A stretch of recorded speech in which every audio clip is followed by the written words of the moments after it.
you can't do on a course like that is keep looking over your shoulder all the time to see what's going on behind you. Let's watch the start. Brilliant start by Kevin Kuhn, the Swiss champion, before the first of these crashes as well. How on earth you do that to your skin suit, I don't know.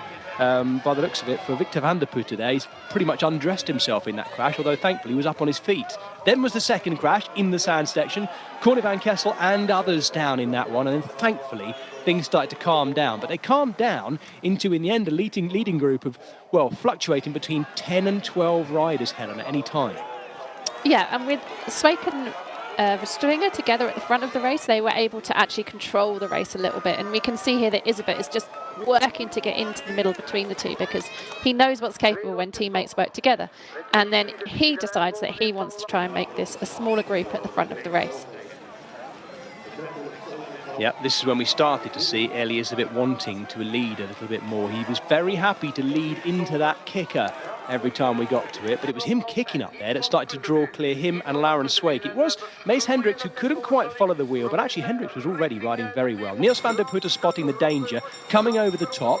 We wondered, as we heard the bell, whether van der Putte could close down the gap. As it turns out, he couldn't quite. That corner, absolutely brilliant, like the corner of a boxing ring up against the padding there. But Laurens Sweik did not want to let Eli Isabet lead, understandably. He might have been uncertain about when to choose his moment, but he was extremely decisive when he did, keeping Isabet sensibly at bay, both of them so fast through that sand. The sand sections on this course are absolutely brilliant. Out of the final corner, Laurens Sweik looking back, knowing he got the 6th win of what has to be looked at as a really successful career for Sweik. Not least after he won the opening round. No, he didn't. He won the second round of the Exact Cross series as well in Essen. So 2 rounds to him now. Around him, and he just senses it and goes for it, and and wins the race.